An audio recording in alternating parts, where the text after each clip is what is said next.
যারা হকার টাইপের লোক আছে যারা করে এগুলো, যে কানের পর্দা ফুটা করে কানের ভিতরে যে 3টা হাড্ডি আছে, মেলিয়াস ইনকাস স্ট্যাপিস, যেগুলো দিয়ে আমরা কানে শুনি, এই হাড্ডি বন্ধ নষ্ট করে ফেলছে। ট্রাগার যেটা, এটাকে বারবার করতে হবে, মানে আপনি প্রেস করেন, চাপ দেন, তাহলে ওই তেলের সাথে ভালোভাবে মিশবে। কান খোঁচানোর কোনো প্রয়োজন নাই। আমাদের শরীর এমনভাবেই তৈরি করা হয়েছে বা তৈরি আছে যে আমাদের শরীরে যতগুলো ছিদ্র সবগুলো অটোমেটিক ক্লিন হয়। কানের ভিতরে যে চামড়া সেটা প্রতিদিন 1 মিলিমিটার করে বাইরের দিকে বের হয়, কনভেয়ার বেল্টের মতো। তো কানের ভিতরে যে ওয়াক্স তৈরি হয়, সেই ওয়াক্সও কিন্তু ময়লা থাকলে সেটা অটোমেটিক বাইরে বের হয়ে যায়। কিন্তু আপনি যদি পাখির পালক, ম্যাচের কাঠি, চুলের ক্লিপ, হ্যাঁ, এরকম বিভিন্ন জিনিস দিয়ে কান পরিষ্কার করে, সেফটি পিন, আবার অনেকে ওই যে রাস্তার পাশে যে কান পরিষ্কার করে অনেক ধাতব পদার্থ দিয়ে, অনেক টক্সিক ম্যাটেরিয়াল দিয়ে, অনেক মানে বিষাক্ত কেমিক্যাল দিয়ে, সেইগুলো দিয়ে কান পরিষ্কার করার।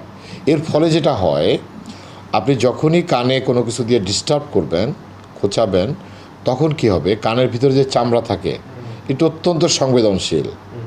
তো এগুলো যদি ছিঁড়ে যায় তখন ওখানে ব্যাকটেরিয়াল ইনফেকশন হয়, এবং আপনার যদি ফাঙ্গাস থাকে সেই ফাঙ্গাস আরও বেড়ে যায়, তখন আরও বেশি পরিমাণ কান চুলকানোর দরকার হয়। এবং এই কান চুলকাইতে গিয়া আপনি কানের পর্দা ফুটা করে ফেলে, কান পরিষ্কার করতে গিয়ে কানের পর্দা ফুটা করে ফেলে। ইভেন আমরা এমনও পেয়েছি, কান পরিষ্কার করতে গিয়ে রাস্তার পাশে যারা হকার টাইপের লোক আছে যারা করে এগুলো, যে কানের পর্দা ফুটা করে কানের ভিতরে যে 3টা হাড্ডি আছে, মেলিয়াস ইনকাস স্ট্যাপিস, যেগুলো দিয়ে আমরা কানে শুনি, এই হাড্ডি বন্ধ নষ্ট করে ফেলছে। সো কান খোঁচানো কোনো মতেই, আপনার কানে যদি ফাঙ্গাস বা ওয়াক্স এটা যদি জমে, তাহলে একজন রেজিস্টার্ড প্র্যাকটিশনারের চিকিৎসকের কাছে যান, উনি দেখে আপনাকে ওষুধ দিয়ে দিবে। কমনলি কানের যদি ওয়াক্স বা ফাঙ্গাস থাকে, তাহলে ফাঙ্গাস থাকলে আপনি অ্যান্টিফাঙ্গাল ড্রপ বাজারে প্রচুর পাওয়া যায়, সেটা আপনি ব্যবহার করতে পারেন 2 থেকে 3 ফোঁটা দিনে 3 বার, দেখবেন যে কান চুলকানো বন্ধ হয়ে গেছে।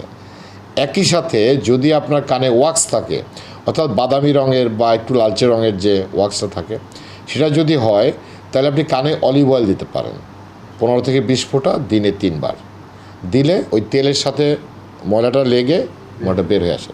এবং ট্রাগার যেটা, এটাকে বারবার করতে হবে, মানে আপনি প্রেস করেন, চাপ দেন, তাহলে ওই তেলের সাথে ভালোভাবে মিশবে। শুধুমাত্র একটু প্রিকশন নিতে হয় যে বিছানায় না পড়ে, এই জন্য আপনার বালিশের উপর একটা টাওয়েল দিয়ে নিতে হয়, এক্সট্রা টাওয়েল, ওইটা পরে, কারণ ওটা কানের ভিতর দিয়ে বের হয়ে আসে। যদি তাতেও আপনার বের না হয়, তাহলে একজন চিকিৎসকের কাছে যান, কিন্তু নিজের কান নিজে নষ্ট করেন না, কারণ কান হলো অত্যন্ত সংবেদনশীল একটা অংশ, এবং কান আমাদের পঞ্চ ইন্দ্রিয়ের একটি।